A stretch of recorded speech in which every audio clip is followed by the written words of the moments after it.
Hello, and welcome to Race of Men. While this episode isn't a normal episode, uh, it'll be a shorter one, just one that I would like to talk with you about something that has been on my mind. And starting this YouTube channel, that thing on my mind specifically is how I have come to view the medium of YouTube differently now.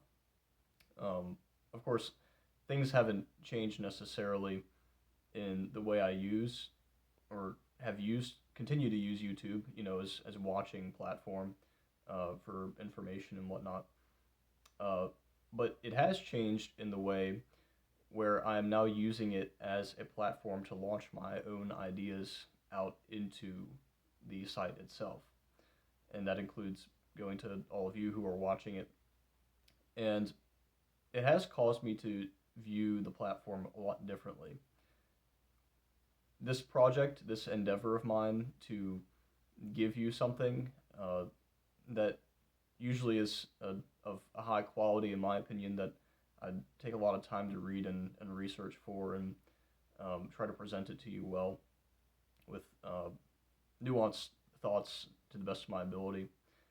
Um, that effort in and of itself has given me a greater drive and a greater desire to read things more efficiently, be more precise with my judgments and more fair, because I'm being held accountable by my viewership. Um, Even if it's not 10,000 people, viewing, then I still have people who are still watching my what I put out and making a judgment as to whether my judgments are fair or not. So that in some sense keeps me accountable to the pursuit of knowledge and truth and wisdom. Now, on the flip side, the other side of YouTube, or just even the internet more broadly, social media, you might say, um, I've become very disillusioned with. You can find, sure, there are many hidden gems on YouTube and on the internet and other platforms, and you have to do a lot of digging for them. Uh, you have to swim your way through the murky waters of the algorithm, avoid all these venomous snakes and toads and alligators that are trying to eat you alive. Basically, you are basically the product. Um, and that's what the algorithm conforms to.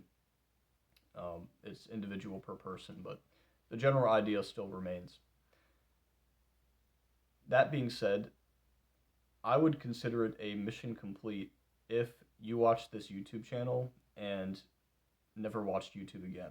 Now, that doesn't contradict necessarily what I said about being able to find hidden gems in YouTube, but personally, for me, I've become so disillusioned with it because there is just so many distracting things that the vast majority of people aren't going to be finding those hidden gems, and if they do, they aren't going to be taking away from them what they should be. So that's why you see things like Mr. Beast and PewDiePie are the huge big name channels I can think of that they offer useless, valueless content. And whereas for a moment I thought YouTube would be almost like a new Gutenberg press, where you have the dissemination of plenty of ideas, and that contributes to a culture of people who are well informed and able to make good judgments. Completely the opposite has happened. People have been attracted to audio visual stimuli and they don't care about argumentation. You can go on any comment section, and most of the time, the discussions that you'll have there have uh, there are so many logical fallacies that happen in these discussions. People never bring up citations, and they never bring up proofs to their arguments. All people do on the internet is shout, blame, accuse, and because it makes them feel good, and they don't want to explore ideas. They don't provide their proofs and their evidences for their premises, for their syllogisms. So, and after reading Amusing Ourselves to Death by Neil Postman, which is a really good book. That was written back in 1984.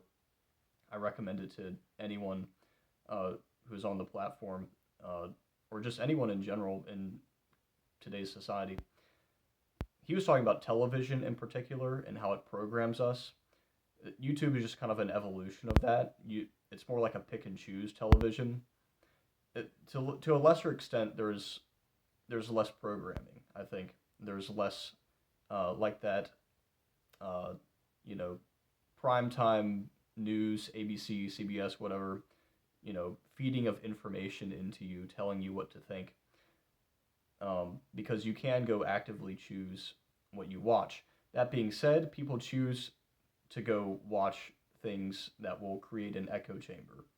So uh, they really are just programming themselves.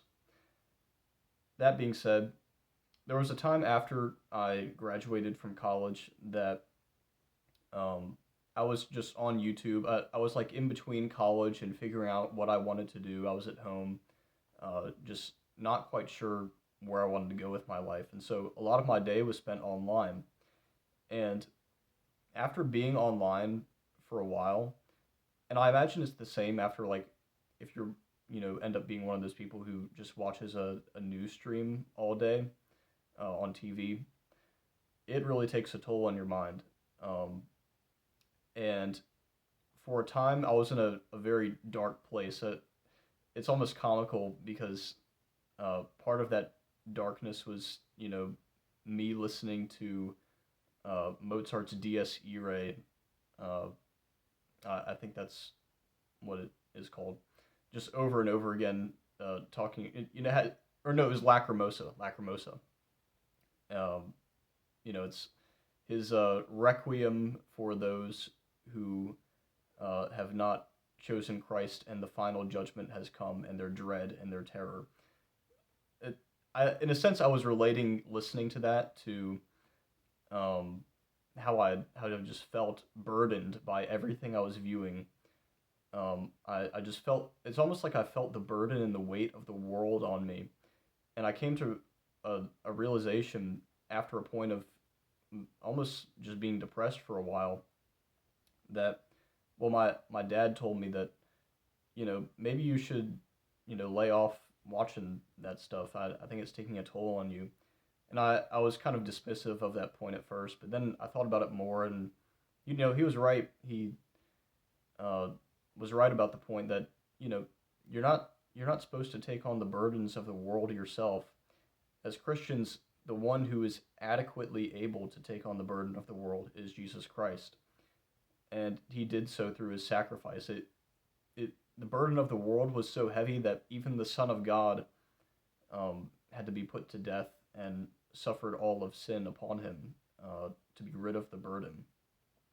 And that is just not something that we are meant to bear. And I'm not saying that the internet is comparable to the burden of Christ, but the internet is almost like a glimpse into what that almost just seems to be. Because if you think about it, before the internet, even before television, your world is your community, it's your town. That's the place where you see everything happening. Maybe you get some news about the wider world out there, but your world, your relationships, it's in your town, it's in your family, in your friends. The world has been expanded to include the entire world now. Everyone's world is the entire world. People want to put in their say, and I don't think the world was ever necessarily meant to interact like this in this age. We are we are Babelites. We are Babelites under a curse, the curse of Babel. Um, of course, as Christians, we're a new chosen, people set aside by God. But when God scattered the peoples at Babel, He did so because they joined together against Him, and he scattered and confused their language, and it's the curse now that we're living with. Now, when you try to rejoin together, as we have in the age of the internet, we have created a Babel out of the internet, but we're still under this curse where we don't we aren't one-minded, And I'm not saying it would be good if we were one-minded either, but all this dividedness, this uh, multi-mindedness leads to all this squabbling from all sides, and no one person is meant to bear all of that or even see all of that. That's why I don't even like watching the news anymore. Um, you hear about events in Gaza, in Ukraine, uh, all over the world, things that have nothing to do with you. They aren't in your world. I mean, if you do have a direct connection to them, it is a part of your world. But for the average American, the events in Gaza and Ukraine have nothing to do with their world. They can't impact anything that happens over there. And so they just get fed all this information and they get depressed about the state of the world because they can't do anything about it. So that was where I was depressed for a while. I saw all the burdens in the world and I couldn't do anything about them. Now, what helped me is realizing what my world was. Like I just previously stated, your world, my world, it's your local community, it's your town, it's your family. Do what you can to change the world, not the entire earth, not the globe, but your own world.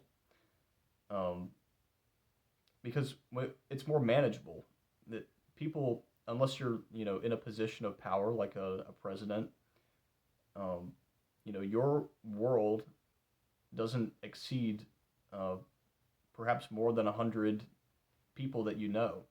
Uh, Apparently, it's been said that really the human mind is only meant to uh, remember 100 names at a time, or have 100 close people that you remember at a time. Now, to go beyond that, what does it even mean to put the stress on the mind to do that? So that's just my message to you, my short, relatively short message to you that don't try to change the earth. Don't worry about climate change. Don't worry about politics. Don't worry about all this stuff. As a Christian, don't worry about the sin of the world. Don't be burdened by everything. Leave the internet if you have to, if it's taking a toll on you, on your mind. I'm definitely trying to do that, trying to get away from even just watching the internet, things on the internet, or just using the internet in general. You know, Something I've really come to enjoy and actually find joy in is purposeful ignorance. Now, think about how parents train their children to get information these days. A child asks their dad, "What is ice cream made of?" Okay, well, let's go take our question to Google and find out. Instead of actually fostering the curiosity in the child to go figure out what's in the ice cream. Instead, a parent could say, "Oh, well, go look at the ingredient label on the on the box of the ice cream, and see if you recognize anything there. And if you don't, well, there's all these complicated chemical sounding names. Maybe we can go get a textbook or go to the library and figure out what these things are." Point being, parents should try to, and society in general, your community, should foster curiosity. And sometimes that just means being ignorant. That means when someone asks you a question sometimes and you genuinely don't know the answer to it, instead of trying to look for a quick fix and look it up on Google, just say, "I don't know." But maybe we can go research, maybe we can find out. Um, it's not a sin to claim ignorance on something. It's humble and honest to do that. So that's just my message to you. Two things: be willing to claim ignorance, even be willing to have willful ignorance, but not willful ignorance in the sense that you become apathetic to knowledge. Willful ignorance in the sense that uh, you actually search out knowledge instead of looking for a quick answer. And then number two, work to change your world for the glory of God, not the world at large. The world at large, Christ has that under control. All right, all in God's good time, these things will come about. You do what you can, okay, and don't be ashamed about not being able to uh, fix a political system or stop a war somewhere. All right, I'll leave you with that. I'll pray for you guys. God bless.